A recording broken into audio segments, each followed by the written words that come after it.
Go ahead, do an intro. This is Fight Ukal, You don't need to stand that close. Right there is good. I'm trying to help you. It's okay. It's a good mic. Right there. Go ahead. So why can't I hear me up here? Okay, so try it. Go ahead. Try it up there. Okay, this is Fight Ukal, a.k.a. Okasan. I am a mother to 3-month-old Shoto. Teddy would have me say I'm an activist. Well, she active as shit. Anyway, what's going on, guys? This is Oya Button, a.k.a. Big Teddy, Shoto, and Okasan. And we want to welcome you to the Koko Alaisa podcast. Do it. Do it. Yeah!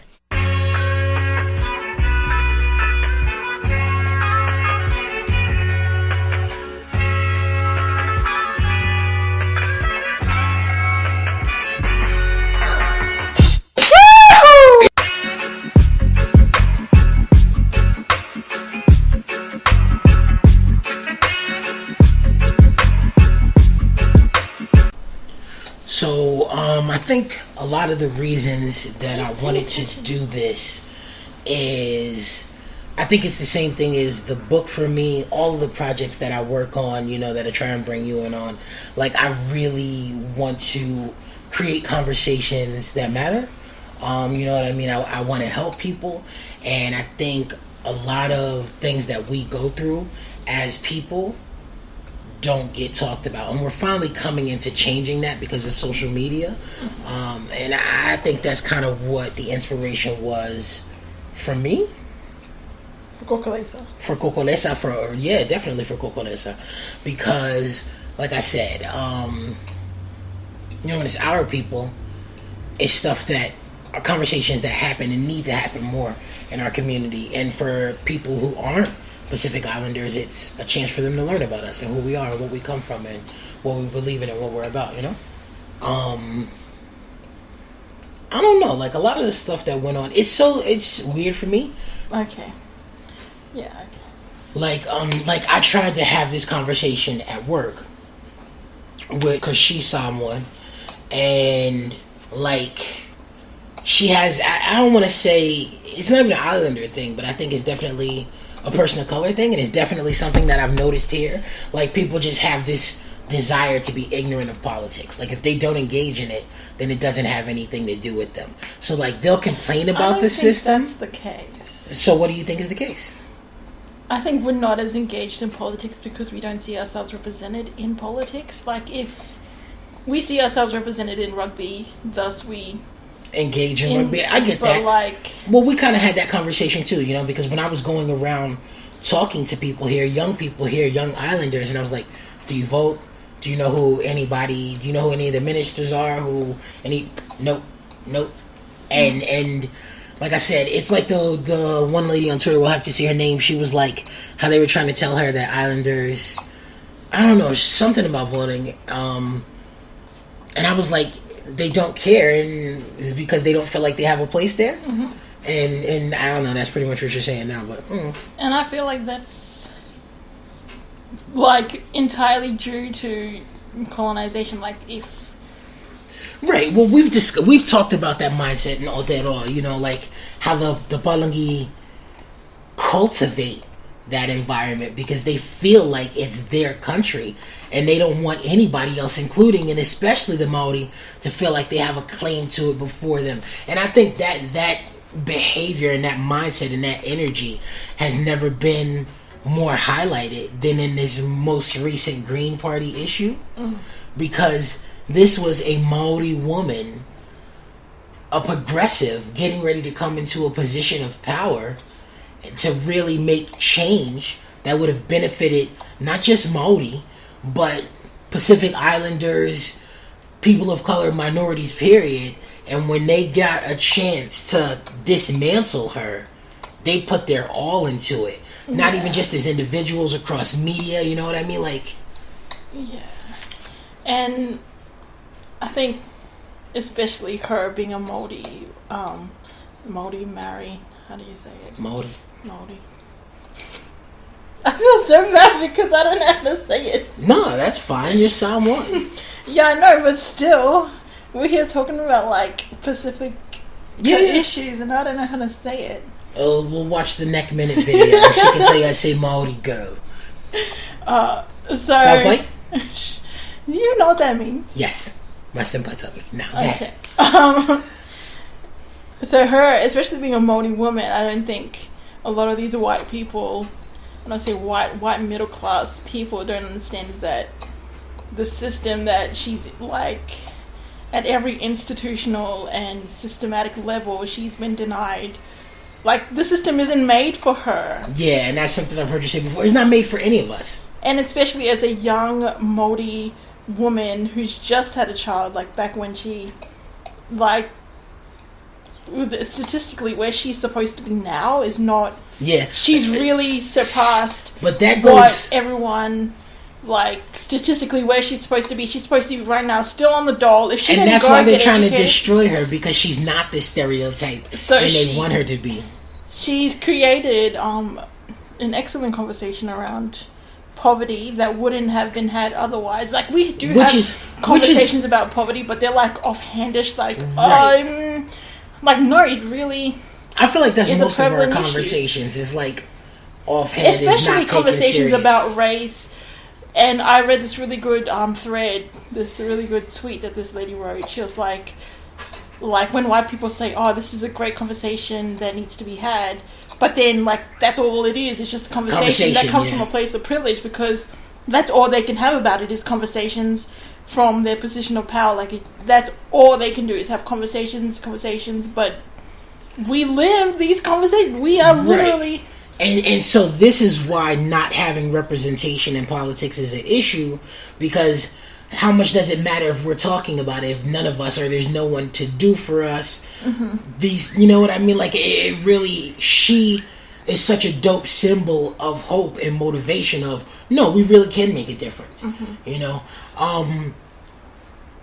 But I think, tying back into what you said with the privilege, it reminds me of the great debaters. Like, when the issue affects someone personally, then the time for justice is always right now. Mm-hmm. But when it doesn't affect them, oh no. It's like when we watch Selma. Like, the president wanted him to wait, and we'll get to this. It's just not the right time for this. Exactly. You know what I mean? People always want you to wait. It's also like something I've seen in the Middle East, right? And they're like, when these people came in here, talking about the Americans and the Europeans and all this other stuff and the Russians, and they're like, when these people came in here, and it even applies to colonization, and they took our stuff from us, they took it by force. They took it with guns. They took it with warfare. They took it with violence. They took it with rape.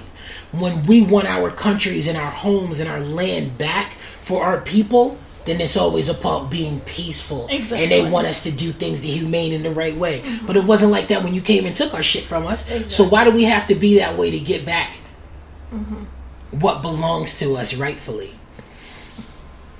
I like, one of the best things that I read all week was actually that piece that you sent me with the anti-blackness. I'm so tired. The anti-blackness in Pacific Islander culture, and how it's very prevalent in our people, and how it's a symptom of colonization. But if we don't acknowledge that it's there, I think it's messed up and it's rough, because one, as brown people, we don't believe or like to believe that we can be racist towards other people. And there was a big discussion about that. But colorism exists in every culture, and anti-blackness exists in every culture. And then I think for me, it's also one of those things where you finally get to see the white mindset in people of color. Like, there is no attempt to acknowledge, yo, I'm not racist. I go through these issues. I can't be racist. You don't know what you're talking about. Yeah. But at the same time, I can't really fault. Well, I can, but I can't really fault, like, our people, because these are stuff that we have to unlearn. It's not... But these issues, these internalized, but it has to be acknowledged in order to unlearn it. So if you can't even acknowledge it, how can you unlearn it? Yeah, I know, but I'm saying it's of no fault of theirs that it's become that way. You know, I understand.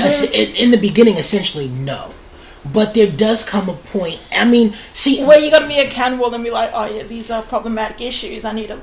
This is another reason why I think what we're doing and what we're trying to do with Koko Alaisa is so important, because I think we are at a point in our culture, in history, in time where we are more capable of having these conversations and making these changes than we've ever been able to do in the past. Does that make sense? Mm-hmm. And that's why I think this is so important to, like, yeah, we need to have these talks. We need to have these conversations. We need to create this arena and start creating this acknowledgement and then helping our people move forward and change. Because I think even for you, even though you've always been, as long as we've been together, as long as I've known you, pretty progressive, pretty woke, you've helped me change my mindset on things in terms of feminism and things like that. And I was already pretty good also. I think when it comes to the color issue, there was a lot of things that, like, you got, but, like, weren't really an issue. Yeah. And then we had an Afakasi baby, and then those things became so much more real for you. Yeah, it wasn't that. It just. It didn't resonate the same way. No, I understood that these things existed, like colorism within our own community, and how we do exhibit signs of anti-blackness within the Pacifica community, but it just didn't, like you said, resonate.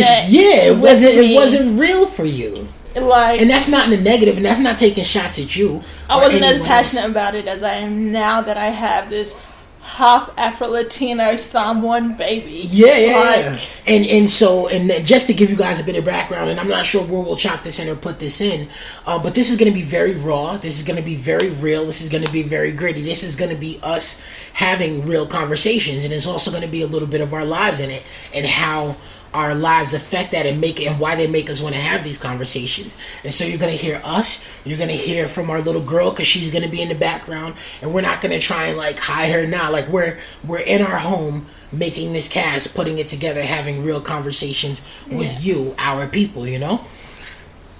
And so I am an Afro-Latino man, but I hail from many places, and one of my homes that I care about and love the most passionately is the Kingdom of Hawaii.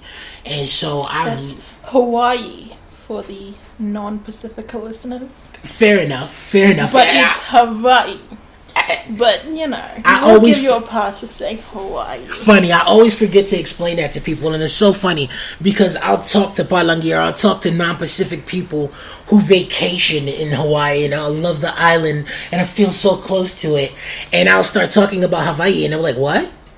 And I'm like, Hawaii ne? And they have no idea what I'm talking about. Like, where on the map? What's Hawaii ne? Oh, are you saying Hawaii? Yo, and I'm like, oh, why do we let these people come to my island, bro? Like, it's so funny. I don't know. You might even get to hear some pidgin from me on the cast. But yeah, so I've lived back and forth between Hawaii and Aotearoa for like the last 6 years at this point, pretty much. So Hawaii is my home, is my heart, but Aotearoa has a lot of that from me too. Just not Auckland. Just not Auckland. I don't really fuck with Auckland. Not about that life. Because I mean, I'm here because my wife is from Auckland. Well, not any reason. Give your background. I don't want to. So go ahead. So Australia. Okay, so I'm Samoan. My mother is from Falaka Isifanga. I just had to shout that out. Say it a little loud. You say it like you're ashamed. You're all right, quiet about it. She's from Falalakai. I grew up in Australia, which is probably the accent, although I hope I don't have it. And we moved back to Auckland recently, and now we're here, living in this very expensive city. Facts. And so we have, I think it's dope because, like, what that means is that my wife is first generation non-born in Samoa, you know what I mean? And when you're first generation anything, it gives you such a different perspective when your parents are from their island and then you're in a new place. And so, like, I feel proud in this cast to be able to represent Hawaii and even mainland islanders and